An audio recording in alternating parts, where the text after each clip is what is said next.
इस वीडियो में मैं भगवान को विलेन और बेईमान साबित कर दूंगा, वह भी 5 पॉइंट्स के साथ। बस अगर पहला ही पॉइंट पूरा सुन लिया तो वीडियो पूरी देखते जाओगे। अब सीधा शुरू करते हैं। पॉइंट नंबर 1, अपनों को बचाने के लिए कर्ण के साथ बार बार अन्याय।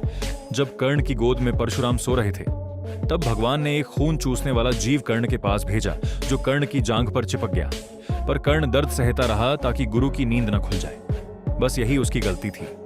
उस भगवान के भेजे जीव ने खून भूमि पर गिराया ताकि खून परशुराम के सिर तक पहुंचे, और ऐसा हुआ भी। खून के कतरे परशुराम के सिर तक पहुंचे। परशुराम के उठते ही कर्ण ने उसे खून चूसने वाली जीव को मसल दिया, पर परशुराम ने बोला, जो व्यक्ति इतना दर्द सह ले और इतनी बेरहमी से किसी जीव को मसल दे वो ब्राह्मण नहीं क्षत्रिय है। इसलिए जो विद्या तुमने मुझसे झूठ बोलकर ली है, जब तुम्हें इसकी सबसे ज्यादा जरूरत होगी तब तुम इसे भूल जाओगे। पर यह बात कर्ण को नहीं पता थी कि वह क्षत्रिय है। यह सब बस इसलिए था कि महाभारत में अर्जुन कर्ण को धोखे से मार सके। पर सोचने वाली बात यह है कि भगवान की महाभारत करवाने की और उसमें कर्ण को मरवाने की तैयारी 15 साल पहले से चल रही थी, तो इसका मतलब महाभारत का युद्ध पहले से डिसाइड था। मतलब पहले से ही फ्यूचर डिसाइड था।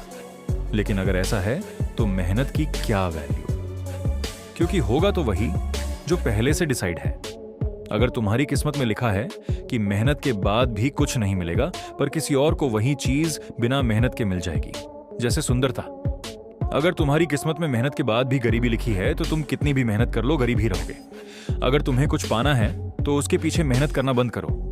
अगर किस्मत में होगी तो मिलेगी, पर अगर किस्मत में नहीं हुई तो कभी नहीं मिलेगी। यहां पर किस्मत की वैल्यू मेहनत से कम है। पर कृष्ण ने गीता में बोला है, वेदों में बोला है, पुराणों में बोला है, सारे ज्ञानी आर्षि मुनि और भगवान ने मेहनत की वैल्यू किस्मत से कहीं गुना ऊपर बताई है। और फ्यूचर भी पहले से डिसाइड नहीं है।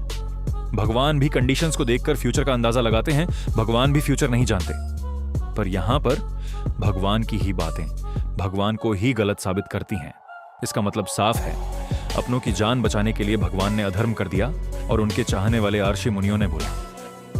एक सबसे शक्तिशाली योद्धा अपने घमंड और नियति के सामने कैसे बलि चढ़ता है, यह दिखाने के लिए किरदार रखा था महाभारत में दानवीर कर्ण का। अरे भाई, वह कोई मूवी शूटिंग थोड़ी थी जो किसी को भी मरवा दिया। 1 अरब 66 करोड़ 20 लाख इतने योद्धाओं की जान गई थी और इसको वह मूवी शूटिंग बोलते हैं। अब मैं कुछ नहीं बोलूंगा। एक इंसान को चाहने वाले 100 लोग होते हैं। अगर इसको 100 से गुणित कर जाए तो पूरी धरती दुख में थी उस समय। पॉइंट नंबर 2, 11,000 सालों का घमंड। राम ने ली निर्दोष की जान। लोग कहते हैं राम ने अपनी जिंदगी में बहुत कष्ट सहे, 14 साल का वनवास। 11,000 साल में 14 से माइनस कर लेना, तुम्हें पता लग जाएगा राम ने कितना दर्द सहा, और बाकी जिंदगी महलों में आराम के साथ। पर इसके बीच एक छोटी जात का शंबूक अपने स्वर्ग जाने की इच्छा के लिए कठिन तपस्या कर रहा था, और वह यहां भी चाहता था कि स्वर्ग में उसका जूता चले। राम ने जाकर उससे पूछा, तपस्या किस लिए कर रहे हो? तुम छोटी जात वालों को हक नहीं है तपस्या का। इस पर शंबूक बिना डरे बोलता है, राम, हमें जानवरों जैसी जिंदगी नसीब हो रही है धरती पर। अपने घमंड से बाहर निकलकर हम सबको जीने का अधिकार दिलाओ। पर राम ने इसे अपना अपमान माना और अपनी तलवार निकालकर शंबूक की गर्दन काट दी, जो कि पूरी तरह से निर्दोष था। अब कुछ बेवकूफ लोग जिनके लाखों में व्यू आते हैं, वह इस पर बोलते हैं शंबूक स्वर्ग का संतुलन बिगाड़ देता, इसलिए राम ने उसकी यह गलत मनोकामना पूरी नहीं होने दी। अब मेरी भी सुन लो। स्वर्ग का 33 करोड़ देवताओं का राजा इंद्र एक तपस्वी से डर गए। इंद्र ने राम को नहीं बोला था। राम ने अपनी मर्जी से एक निर्दोष को मारा। क्या स्वर्ग के राज इतनी कीमती थी जो एक निर्दोष की जान का कोई महत्व नहीं? अगर राम राज्य इतना ही आदर्श था तो वहां पर जाति का जहर क्यों था? हाँ, अनटचेबिलिटी थी रामराज में। क्या 11,000 साल कम पड़ गए इस जहर को खत्म करने के लिए जो भीमराव अंबेडकर ने किया? और जब भी भगवान को जन्म लेना था, राजश्री खानदान अच्छी शक्ल के साथ ही जन्म लिया। कभी लोगों के कष्ट सहकर ही नहीं देखे। मर्यादा पुरुषोत्तम होने से देश नहीं चलता। देश नियमों और सिस्टम पर चलता है जो कभी नहीं बनाए। अगर कलयुग के 2 शेरों ने, चंद्रगुप्त मौर्य और चाणक्य, जिन्होंने सिकंदर से अपने देश को बचाया और धनानंद की जंजीरों से देश को आजाद कराया, वे दोनों भी गरीब पैदा हुए थे।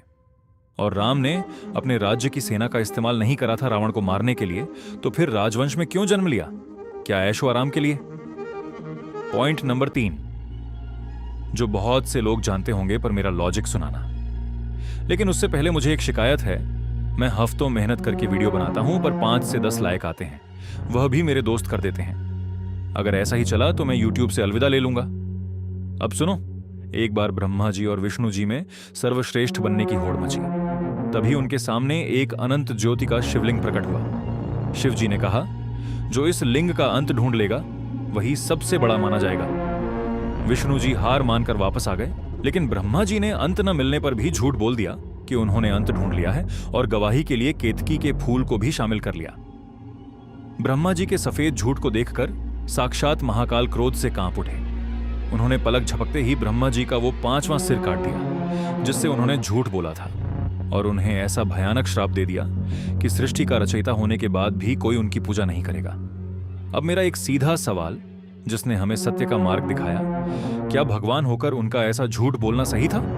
जो खुद ताकतवर और महान बनाने के लालच में फंसा हो, वह सही दुनिया क्या बनाएगा? उसकी दुनिया में तो अन्याय ही होगा, जो कि है भी। पॉइंट नंबर 4, मां गांधारी का कृष्ण को श्राप।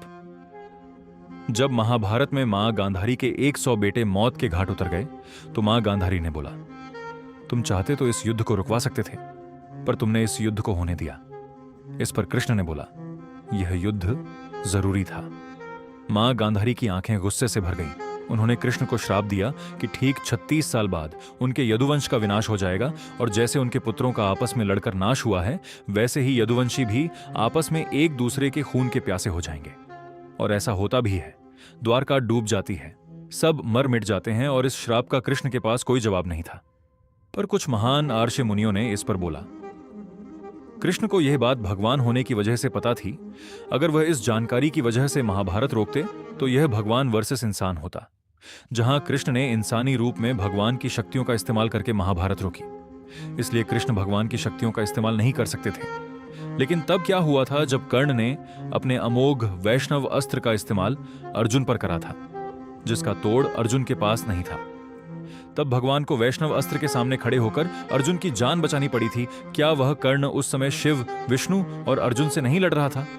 भगवान की शक्तियां इस्तेमाल करी इंसानी रूप में, तो फिर इंसान का रूप ही क्यों लिया?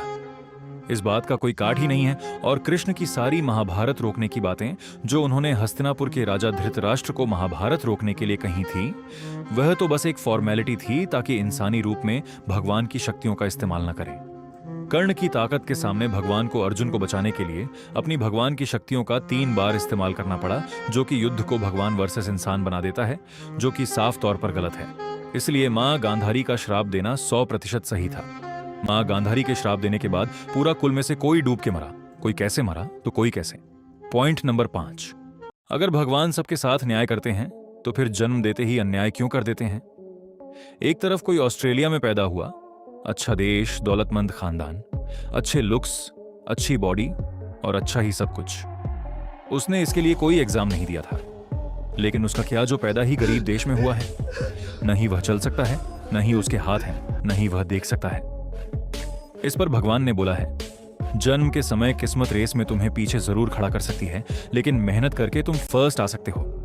पर तुम खुद ही सोचो, जो पैदा ही ऐसी हालत में हुआ है, देख नहीं सकता, तो क्या किस्मत ने उसे मेहनत का मौका दिया? वह तो बस बोझ बनकर आया था और बोझ बनकर चला जाएगा। एक तरफ थाली में सब सजा हुआ मिल गया और दूसरी तरफ नरक जैसी जिंदगी मिली। इस पर भगवान ने बोला है, किस्मत तुम्हें पत्ते जरूर कमजोर दे सकती है, लेकिन खेलना तुम्हारे हाथ में है। पर क्या हो अगर किसी को बस इक्के और राजा मिले हों और किसी को बस कमजोर पत्ते? तो वह कितना भी बुरा खेले, जीत ही जाएगा। मैं न्यू क्रिएटर हूं। अगर पार्ट 2 10 पॉइंट्स के साथ चाहिए तो कमेंट करो।